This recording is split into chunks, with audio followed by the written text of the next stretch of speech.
London Breed, and I want to thank you all for joining us here today to talk about public safety on a whole nother level in light of the challenges that our city continues to face. You know, this has been a problem that has persisted in this city for some time now. And the fact is, things have gotten worse over time. And I want to take a moment to appreciate our public safety officials that are joining us here today, some of whom you will hear from in a short moment. But thank you to our Police Chief Bill Scott for being here, our Fire Chief Janine Nicholson, our Sheriff Paul Miyamoto, our Director of the Department of Public Health, Dr. Grant Colfax, Director of Emergency Management, Mary Ellen Carroll, and the Director of Homelessness and Supportive Services, Shireen McSpadden, as well as members of the Board of Supervisors who are joining us here today, Supervisor Catherine Stephanie and Supervisor Asha Safai. I'm here to discuss, as I said, public safety in this city. In recent months, we've not only seen a number of high-profile incidents of brazen robberies and car break-ins, but also street behavior and criminal activity, especially in the Tenderloin, that has become far too normal and cannot continue to be tolerated. All of our residents, our workers, and everyone who visits our city should feel safe no matter what part of town they're in. And I know that San Francisco is a compassionate city. We are a city that prides ourselves on second chances and rehabilitation. But we're not a city where anything goes.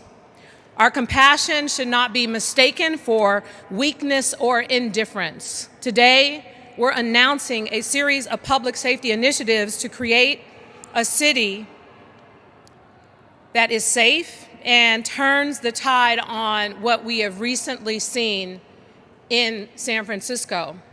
And to be clear, what I'm proposing today and what I will be proposing in the future will make a lot of people uncomfortable. And I don't care. At the end of the day, the safety of the people of San Francisco is the most important thing to me. And we are past the point where what we see is even remotely acceptable.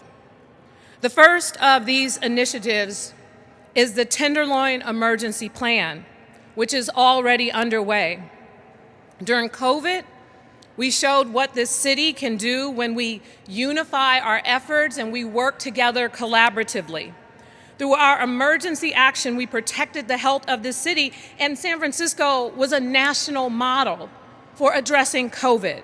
We saved lives. And let me say this, the Tenderloin needs an emergency response, period. I spent a lot of time going to the Tenderloin and seeing what's happening there. During the pandemic, when there were tents everywhere, we intervened, we made a significant difference. But now what I see is far, far worse. While there are still issues of needing to get people off the streets and into housing, and there are also very important, urgent safety issues. Last week, I met with a group of families from the Tenderloin. Hearing their stories were hard. Hearing their stories were heartbreaking. Just imagine if you had to walk your kids down the streets of the Tenderloin every single day with people shooting up, selling drugs, and because the sidewalks were so packed with people, you had to walk out onto the street in incoming traffic on a regular basis. You got these brand new playgrounds where you don't even feel comfortable walking your kids to play in them because of everything that they see around them, where you don't feel safe. The PTSD, the challenges, the cramped conditions, the nasty streets. And when I say nasty, full of feces and urine that Department of Public Works is cleaning every single day, but it comes back just a few hours later.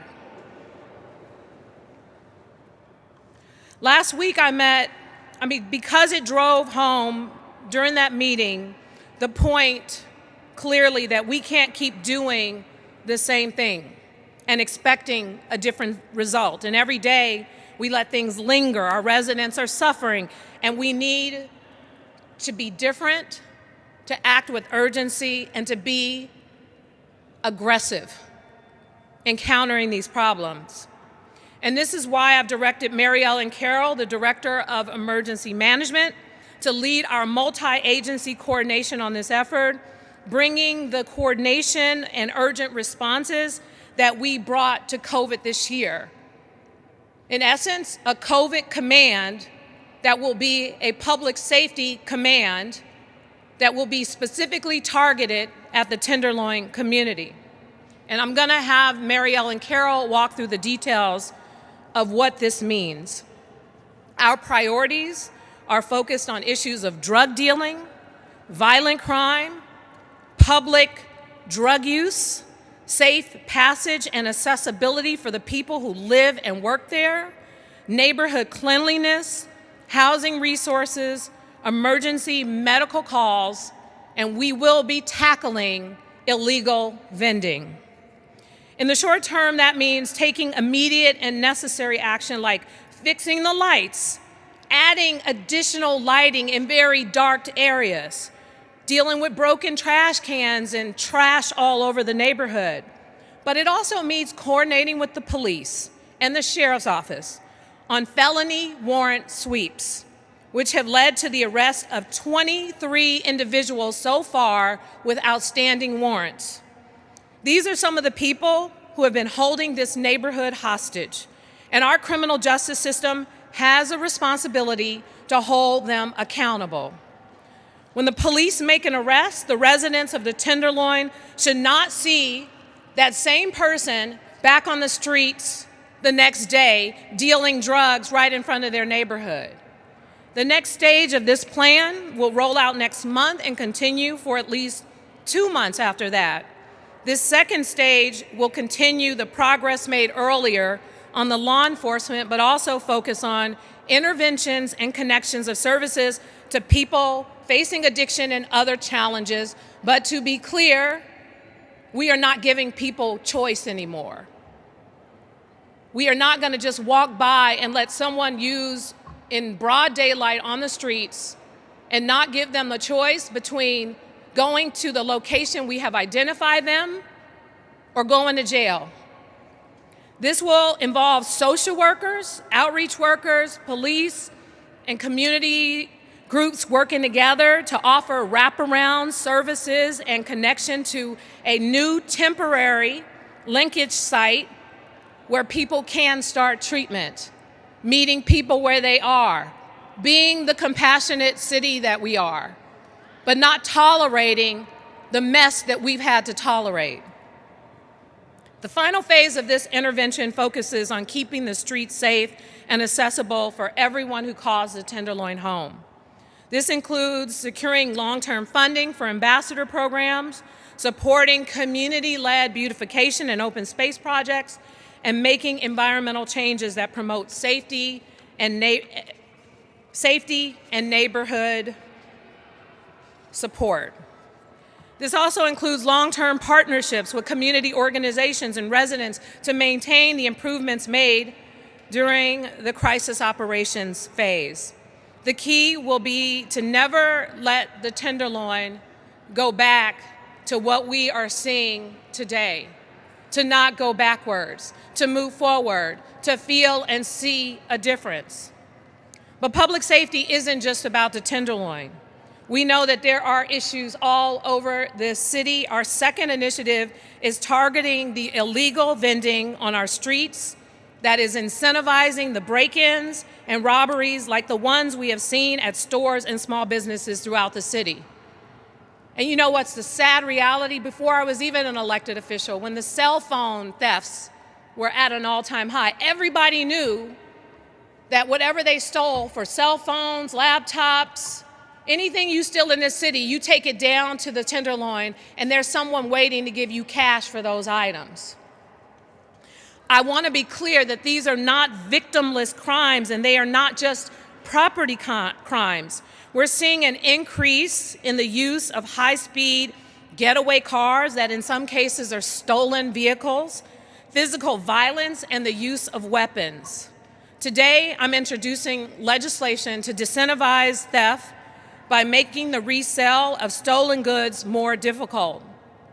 For the resale of goods on the streets, it will create an exclusion zone for all street vending activity in existing locations that are highly problematic, such as UN Plaza. It will mandate highly visible posting of approved vendor permits to make it simple and easy for inspectors at any time, and request proof of purchase immediately from anyone attempting to sell these goods. And if they can't produce it, then we will take action. It will allow the Department of Public Works to associate with law enforcement if there is a need to move an individual who's not compliant, and the ability to confiscate goods. These are basic but important actions, and I want to thank Supervisor Safai for co-sponsoring this important legislation. We also know that we need to give our officers more tools to effectively do their jobs. In 2019, the Board of Supervisors passed a law that limited law enforcement's ability to use camera feeds during emergency situations. There are exceptions where they can, but for a lot of the issues like what happened in Union Square, they could not. Where there were multiple robbery crews hitting multiple stores, they couldn't even access those cameras, which is ridiculous. Think about that. During an incident of severe looting, our officers are not able to use a tool that we have that other jurisdictions all over this country can use. This creates barriers for law enforcement's ability to respond quickly when responding to critical incidents and significant public safety issues. We need amendments to clarify that officers are allowed to access these cameras when needed to address critical public safety issues. There is a balance to be had, I know.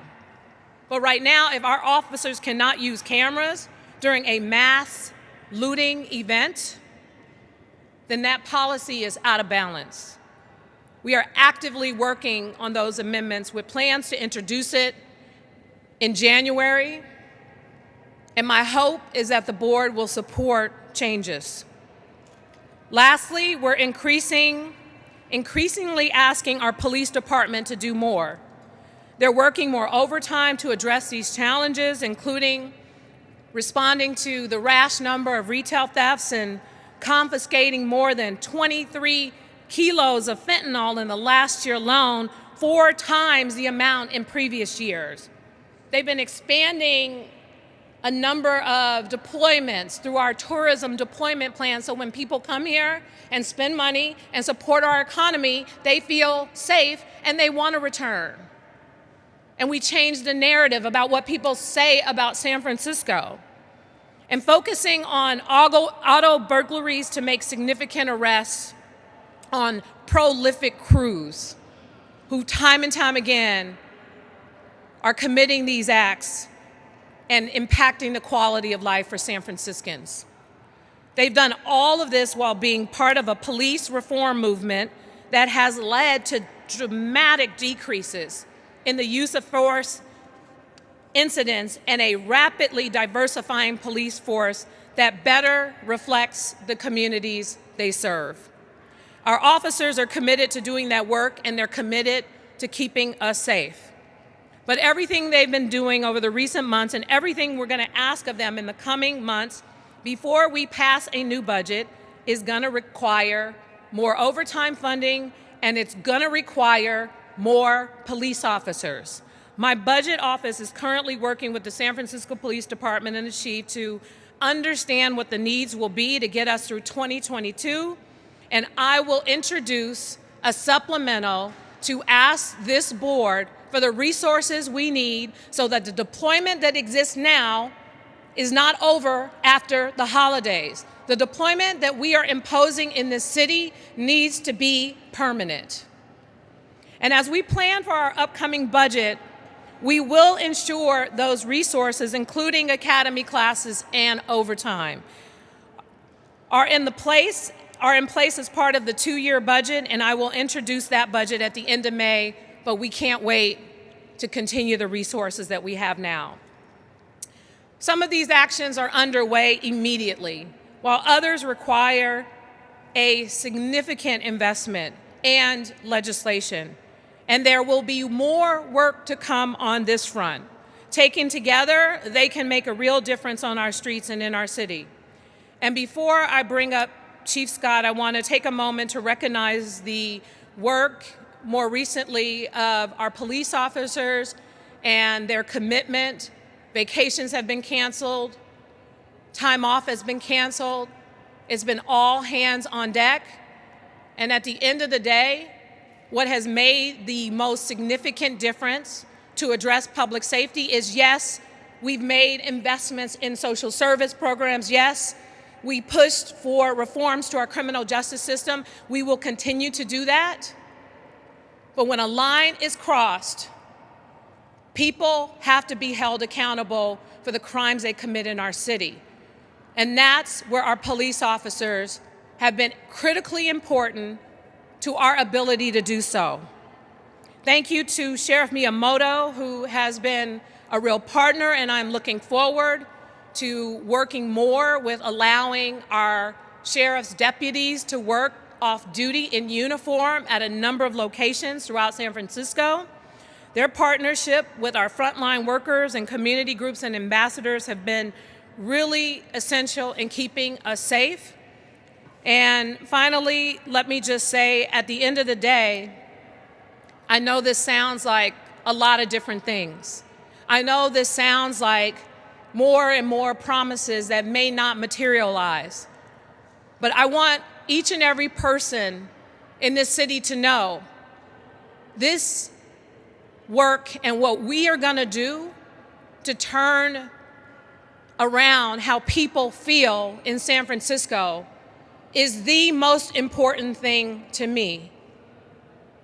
This is a city that has a population of less than 1 million people with an over $12 billion budget.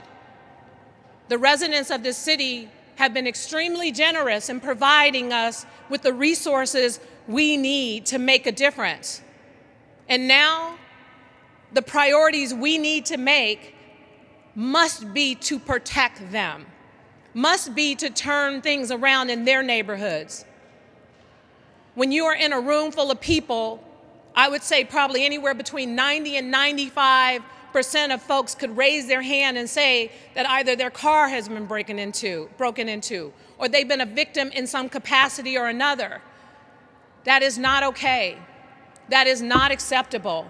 And it's time that the reign of criminals who are destroying our city, it is time for it to come to an end. And it comes to an end when we take the steps to be more aggressive with law enforcement, more aggressive with the changes in our policies, and less tolerant of all the bullshit that has destroyed our city. We are going to turn this around, and this is the most important thing for me, and I know leaders of public safety in this city at this time. And with that, I'd like to introduce our Police Chief, Bill Scott.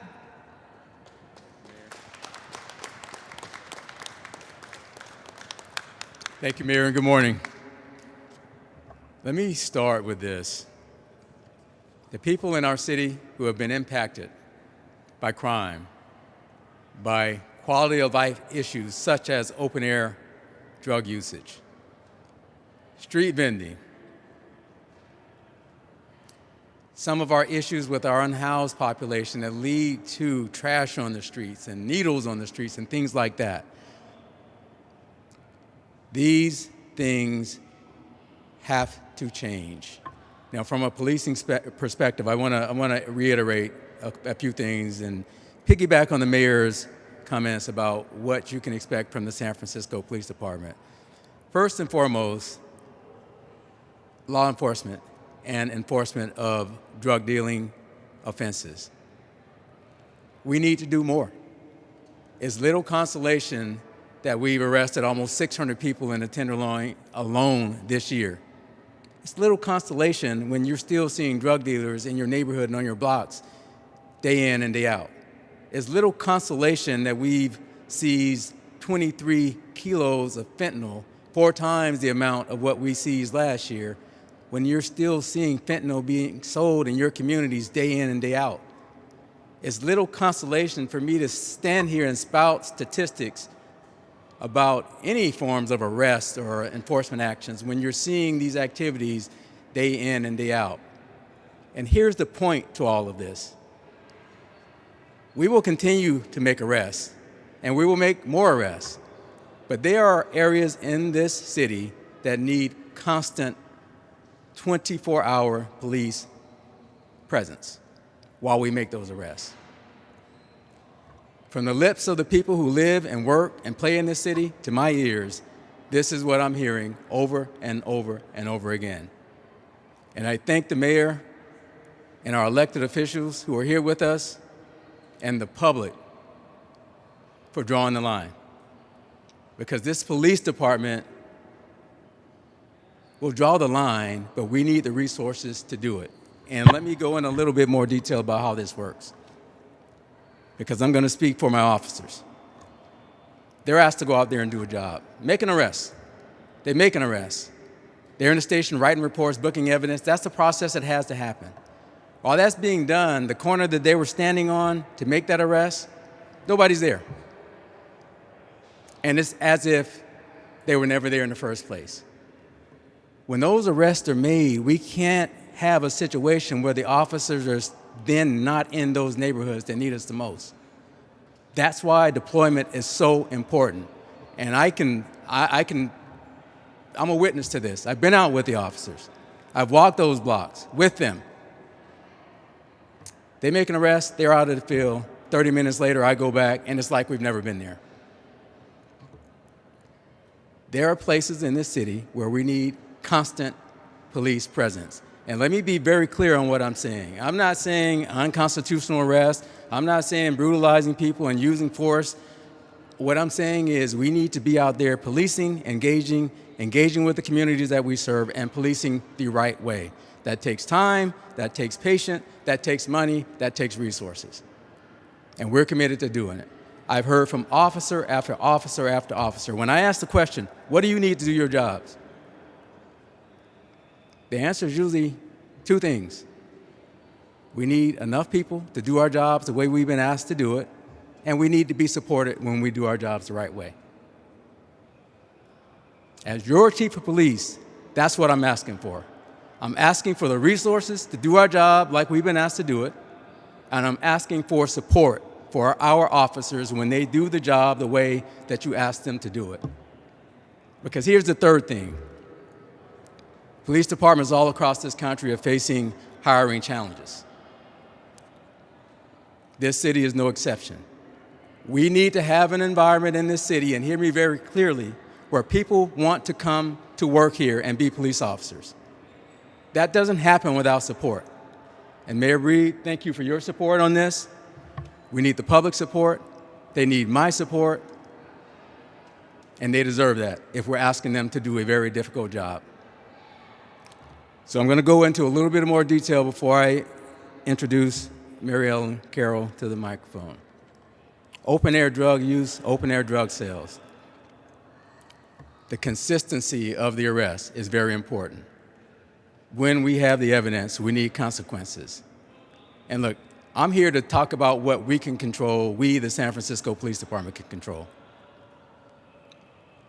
But when people are using drugs, and some of the people that I'm talking about, they have substance addiction issues. They need professional medical assistance to get through those issues. We have to be compassionate with that. But being compassionate does not mean that we have to turn a blind eye to what's happening on the streets. We're in a situation now, for good reason, where the criminal justice system has changed in the last decade.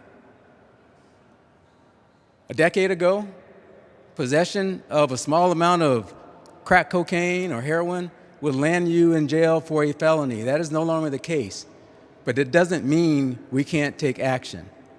It doesn't mean we can't be compassionate. It doesn't mean we can't rely on medical and healthcare research to have a balance of compassion and treatment and enforcement. We've struggled with that. I'll be the first to admit it. But that day is no more. We will engage. We will engage consistently. We will offer up services. The city and the mayor and everybody standing here in front of you are working on a plan to do just that in the very, very near future. But at the end of the day, at the end of all of this, people will not be allowed to smoke meth, to smoke fentanyl, to inject heroin in their arms in public spaces. And it's very important that we are consistent and that we sustain this effort. Because to do it for 2 weeks is not going to help us long term. And again, it takes resources, it takes a commitment, and it takes a desire to sustain this effort. This department will own its shortcomings. We're not a perfect department, even though we try to be that. But I can say one thing, that the commitment is there. Given the resources, we know we can have better outcomes than what we've seen, and we can have consistent outcomes. And we want to be held accountable for those resources. I want to be held accountable for the use of those resources efficiently, but we need the resources. Make no mistake about it. Using technology. I can't say it any better than it was stated, but I will say this because I've been doing this job for almost 33 years now. If we can't use the technology we have in a way that protects civil liberties but still addresses the crime and the criminal issues that have been disclosed, then why do we have it?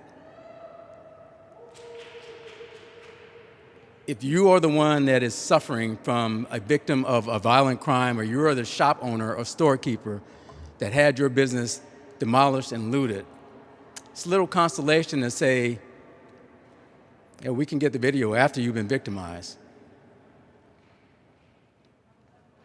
It's a little consolation. Yeah, it helps in the investigations. Yeah, there's value to it. But we need to do better. We have to do better. And lastly, we've seen what happened in our city in Union Square on November 19th. It's not the first time it's happened, but it's the first time it happened in that nature. And then we saw it happening everywhere else. I'm here to tell you that that increased deployment made and continues to make a difference. Again, from people's lips to my ears, seeing it with my own eyes, walking alongside the officers. And I've done this all over the city. But in Union Square, after the world was set on edge with what they saw, the people that have to go there and work every day, the people that have to take transportation to get there, the people that want to come there and shop without looking over their shoulder, wondering if 50 people are going to run in the store with hammers and golf clubs and guns and knives or whatever else they're having. It matters to them that we're there. And it matters to them that we stay there. So we need to sustain this effort.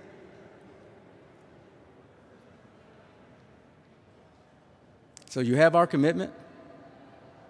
I want to thank my public safety partners, our elected officials, for supporting this effort. Chief Nicholson, Fire Chief, Sheriff Miyamoto, and many others. Dr. Colfax and his team, we are all in this together. Make no mistakes about it. We have to collaborate better than we ever have before, and I'm so happy with the leadership of the mayor and many others that will make sure that the same thing that we showed the world with our COVID response, that when we put our heads and our minds and our collective efforts together, this city can lead the nation.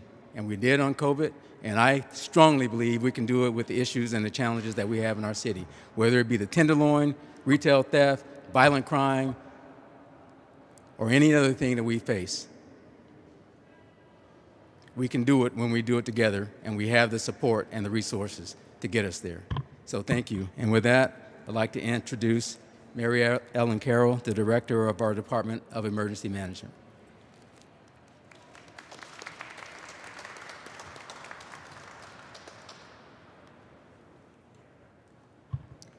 Thank you, Chief Scott, and thank you, Mayor Breed.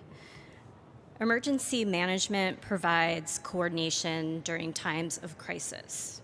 And today, as you've heard, there is no more significant crisis than what's happening on our streets, and especially in the Tenderloin. During the pandemic, San Francisco demonstrated what can be accomplished when the city and community work together.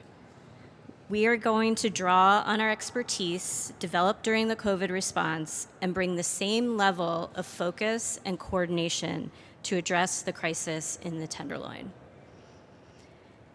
At the mayor's direction, the Department of Emergency Management has established a multi-agency incident management team, and we are going to collaborate with our community partners. Over the next few months, the team will coordinate focused crisis operations through a multi-phased approach. The first phase, which is our assessment phase, is already underway, and we are analyzing the top challenges in the neighborhood and the resources that will be needed to address them. Through meetings with community stakeholders and residents, we have developed a shared understanding of the challenges we will address. These include many that you've heard already: public substance abuse and linking people in crisis to care and support services, enforcement and the disruption of criminal activity, and infrastructure improvement that supports safe passage and accessibility. Our next phase of operations will begin later this month and will focus on rolling out specific mitigations that address our most destructive problems. During this phase, social workers, clinicians, community partners, and police officers will work in concert to offer wraparound services at a new temporary linkage site. When this site is established, it will allow individuals in crisis to access basic needs like hygiene and connect them to resources like substance abuse treatment and housing. At the same time, as you've heard, law enforcement will be disrupting criminal activities that harm people struggling with substance abuse and poverty. City staff will also prioritize infrastructure repairs and more targeted and frequent cleaning. Our response will operate with the same level of urgency, coordination, and focus that was so successful during our fight against the pandemic. The final phase of our interventions will focus on transitioning to a sustained operation that will help keep the streets safe and accessible for all who call Tenderloin home. This phase will include long-term partnerships with our community organizations and residents to maintain the improvements that we will achieve during this crisis operation response.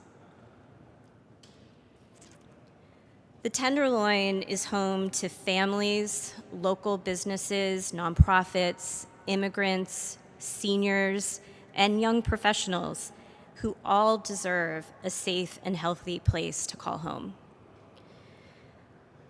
Last week, as the mayor spoke about, we met with this diverse group of San Franciscans, and they demanded that the city take action so that they no longer have to live in fear in their neighborhood. Through our efforts, the city will stand with mothers who want their children to get safely to and from home and school and the playgrounds and the parks. We will stand with merchants and workers who are just trying to make a living. And we will stand with and care for our neighbors struggling with substance abuse, mental health, and poverty. I want to thank Mayor Breed for her leadership, and at this time, I will introduce our Sheriff, Paul Miyamoto.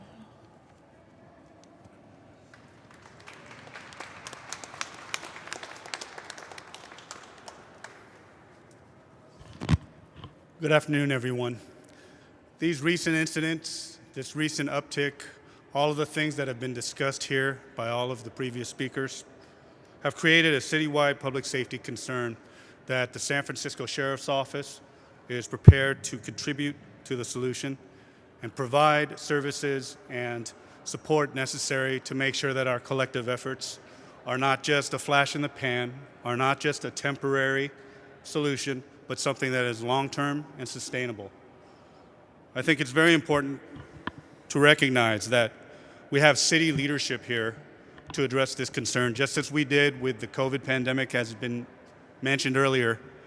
The same leadership is here to address the problem of safety and public safety. And as a public safety official, as an elected law enforcement public safety official, I am very grateful for the collaboration and the coordination between not just the electeds, but the other leaders of our city government in addressing these concerns. For our part at the Sheriff's Office, we are going to be redeploying resources, redeploying services that we already have in place in order to address the immediate concern, in the hope of creating a model to be sustainable over the long term to address the safety concerns that the city faces. Our staff will be working in collaboration with the police department in terms of identifying and analyzing crime trends, in terms of identifying areas of concern, not just in the Tenderloin for this immediate deployment, but for long-term partnerships and collaborations to keep people safe. We have over 800 sworn deputies in the Sheriff's Office who, up until this point, have worked with and collaborated with the police department on numerous occasions in providing public safety services to San Francisco.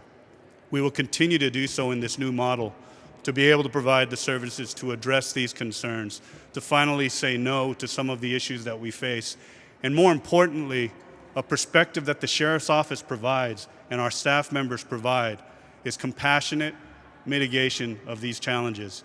We don't just work as law enforcement deputies out in the street. We don't just work in the justice system with justice-involved persons, but we're there with them for long periods of time, in the jails, in the courts, in the healthcare facilities. We establish relations and relationships that we hope to leverage in reaching out to people and making sure that they have support and have access to services, as Mary Ellen mentioned, as the chief has mentioned, as the mayor has mentioned. We're here to make sure that we ensure a compelled path through the justice system, but one that has access to services and a commitment to helping people to get out of the cycle of behavior, the cycle of violence, the cycle of addictive behaviors that create the situation that we're in. So that commitment is what you get from us at the Sheriff's Office as partners and collaborators with the rest of city leadership. We look forward to this. I want to also recognize something that was mentioned earlier. Our staff members and the people that have been dedicated to public safety for their careers. It was mentioned by the chief that a lot of us are working overtime. We're understaffed, we're underutilized, and we're working overtime to get things done. The commitment that we have here, the leadership commitment reflected in the long-term solution of making sure we're adequately resourced, that we have the people that we need to get the job done, does not go unheard by me, and is most appreciated during these times. So thank you to everyone up here today. Thank you for the commitment you have, Madam Mayor, for making sure that we're all supported in these efforts to keep everyone safe. Thank you.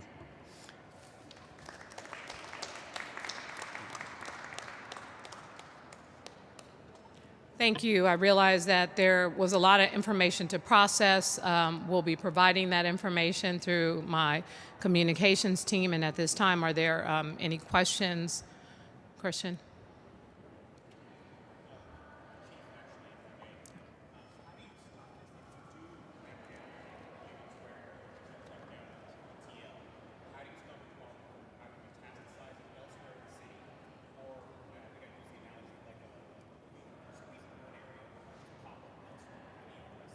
Well, that answer can be answered in two parts. First, it's the short term. First, we have to stop what's going on, and with the understanding that there's a possibility that it's going to displace somewhere else. In the area of the Tenderloin, we sort of know where those places are, and that's what I said earlier about if we're in one place doing enforcement, making narcotics arrests, and then the officers are off the streets because they're doing what they need to do by way of processing and things of that nature. We have to still be present in order to not let the problem repopulate as soon as we leave. Now, just from a mathematically speaking, we cannot be on every block in the city. I wish we could, but we can't. There are some communities that are more resilient than others, but we have communities that need a lot of help, and we need a constant presence.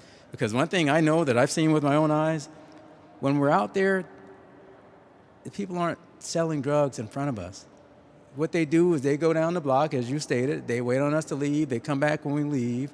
But if we're down that next block, or we go down to that next block with them, we got to be able to hold the ground, because you got to understand what type of drug market we're dealing with. It's a very transitory drug market, which means these aren't people who, most often, people that live on these blocks. These are people that are coming either from different parts of the city, and it's a geographical location where people who want to buy drugs, they know that's the spot to buy it. People who want to sell drugs, they know there's going to be plenty of demand, and we have to disrupt all of that while at the same time trying to be able to predict where they're going to go next, and we need to be there waiting on them. That's why this is so resource intensive. It's a very humbling experience to do this. It can be done, it takes time, but it can be done. It's been done in this city. There are parts of the city that used to have far more problems than it has right now that are much, much better. So, resources, collaboration, and understanding that we have to mean what we say and say what we mean and be firm in our commitment to not let people do this in our city. That's both use drugs in the open air and sell drugs. We're not going to arrest everybody in one day. We can go there and make 20 arrests right now, and there's going to be 20 other people that will come right behind them. We realize that. That's why we got to be there when they come. So that's a part of the strategy.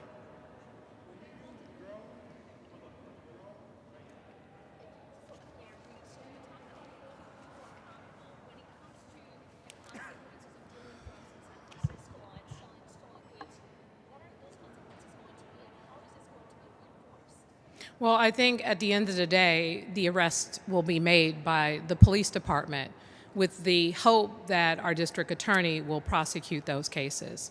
And accountability means that, it's not always jail time. It's some sort of punishment related that's appropriate to the crime. Because let's be clear, when we talk about criminal justice reform, maybe it's someone in their first offense. Do we think they should just be let out and then charges dismissed? No. There could be a layer of community service. There could be a number of other things that they're required to do as a result of committing that crime. And currently there are challenges with accountability, and my hope is that the DA, who we are definitely trying to work with, will hold the people that the police arrest accountable. We will, in every single instance of arrest, put together a report that is clear, that makes it clear in terms of what was actually done and what the specific offense is. And our hope is that in light of everything that's been going on, that the maximum charges for any of these cases, are what the DA goes after. Because regardless of the fact that, there are things that we want to do to reform this system, this is a industry, the car break-ins, the theft and the looting, the drug dealing, like just how those things are happening, but also how much more violent they're becoming. So from my perspective, my goal is to, of course, push our officers to make the arrest, even if it's sadly over and over and over again, and to continue to do my very best to work with our district attorney. You mentioned trying to work with the district attorney. Was he invited to come here today? Are you having conversations with him about this? Well, I have conversations with him regularly about everything that happens in this city related to charges that we hope he will impose. So he and I have a relationship where we have a conversation about many of those things. But as you know, he's an independently elected official. And at the end of the day, you need to ask him about what he plans to do. Was he invited to come here? Next. Was he invited to be here today? You've invested a lot of alternative responses to police, such as the street crisis response teams. Obviously, that's still ongoing. But why the sudden shift? And are some of those responses not working? So I will say that, you know, when we talk about, you know, the number of stabbings, the number of shootings, the number of physical assaults that are occurring, unfortunately, our ambassadors and all these other great services we have, they're not equipped to handle those things. And in fact, some of them have put themselves in harm's way as a result of it. So too many people are crossing a line, and it's time for us to make a change. And that's where law enforcement comes in.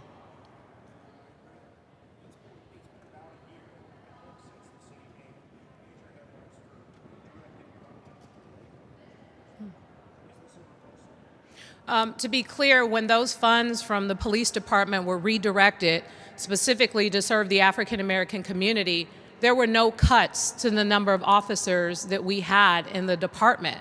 There was really a goal of, you know, making some transformative changes with law enforcement and making it clear that we are going to invest in people to avoid them even being involved with the criminal justice system in the first place, but also to make it clear to our criminal justice system that we need to change what happens disproportionately with policing. So I think it sent a clear message, and that investment has been consistent. And I wouldn't necessarily say that this is a reversal. I would say that things have changed as it relates to our significant need for law enforcement, and so an investment is necessary as a result of it.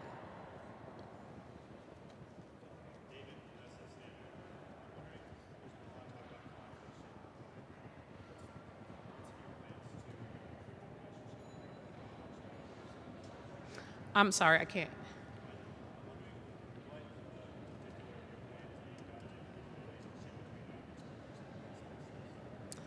So part of what's in the plan is giving the opportunity, say for example, Department of Public Works, they are the enforcement leg of some of the illegal bending, but at the same time, they don't necessarily have the ability to completely force in some of these instances, and part of the legislation is to open the door of collaboration.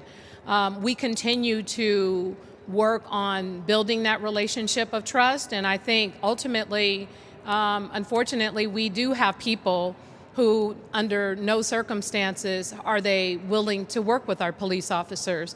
And from my perspective, you know, at this point, it's important that we have nonprofit agencies and people who are non-public safety personnel. We need them to be willing to develop relationships with the people who need to protect our city.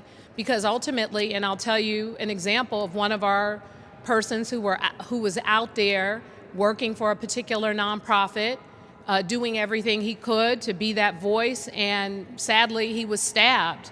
So we have those kinds of situations that occur. And ultimately, you know, when the crime occurs, then everyone wants help from the police. So my goal is to make sure that the relationships are being built.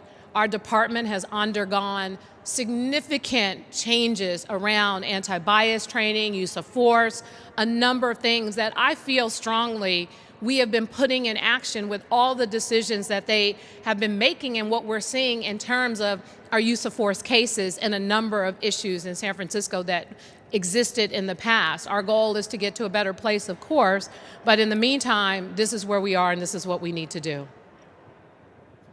Oh.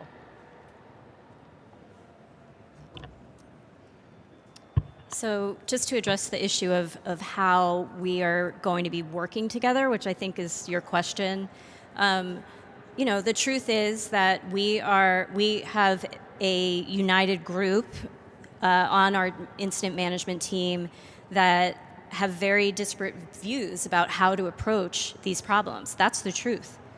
But what we're doing is and what we have been doing over the last few weeks is sitting down, talking through these, and really negotiating a place that we all feel comfortable to move forward. And that is part of the approach that we have. We are a multidisciplinary team. Part of what this operation will be over the next few months is daily coordination, daily assessment. We'll be reviewing on every single day what our operation plan is for that day, and then looking at what happened the day before. So this allows us to be very agile. It allows us to adjust. And it allows us to evaluate what we're doing. And that is really critical. We have to be successful, and so we're going to come to the table. We are starting this with a set of objectives and tactics. If they don't work, we'll sit down again, and we will adjust. When the mayor talked about no longer giving people who use drugs openly a choice, that it's either get help or go to jail, how does that look like for your officers? Are you immediately start arresting people for public drug use? So the balance with the drug usage, particularly when we're dealing with people who are addicted, is we can't ignore what our healthcare professionals are telling us about what research has shown that works, how to treat people with substance abuse problems. And I would venture to say that the vast majority of people that we're talking about have some type of substance abuse disorder. The struggle has been, how do we balance that with the enforcement piece? So what we're going to hopefully put into place, as Director Carroll has talked about, is we have to listen to the scientists and the science, but at the same time, we can't just allow people to use on the street. So if we are offering services and we are consistently engaging and offering services and getting people to this service location, if they're willing to do it, they should be given an opportunity to do that.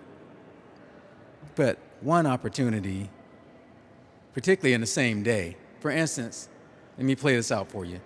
A person is in need of help. They're using on the streets, and we engage and we offer them the ability to go and receive services, and they say yes. They go to the services, they won't be arrested. But let's say that same day we see that same person. We're not asking again. Then it becomes enforcement. Now, the laws are the laws. So possession, use, those types of things, they're still misdemeanors. So the law still allows them the ability to be cited out if we can identify them. We have to deal with that and live with that. Let's say they do that and they're cited out, and then a third time happens in that same day. The law also allows for us to ask for a detention based on the likelihood that the offenses will continue. All of those processes that I just talked about will be put in place. We have to be consistent in doing that. And I'm going to go back to what I keep saying. That takes resources, because what we have seen is when we're not there to engage, and I'm talking about the police department, when we're not on those streets where this type of activity is happening, we see the open air usage. We see the activity that we're trying to address, and we can't address it if we're not there. So while we're in the process of enforcing, we have to replace those officers with officers that are constantly in the streets in some of these more challenging areas. And that's been a real struggle for us. It's been a tremendous struggle, because I'm telling you, if you go and you've seen this in action, it's a revolving door. We'll put a bunch of officers in, let's say, UN Plaza. The streets will be clean while we're out there for the most part. We get called away because of emergency calls, redeployments, those type of things, other emergencies. And probably within 20, 30 minutes, it's like we've never been there. So that's why the consistency of deployment, along with compassion, offering services, giving people a chance to engage in those services. But we have to be consistent in, you're smoking crack on our streets, you're smoking meth. No, that's not going to happen. We're going to engage. You may not go to jail in the first time, but we're going to engage.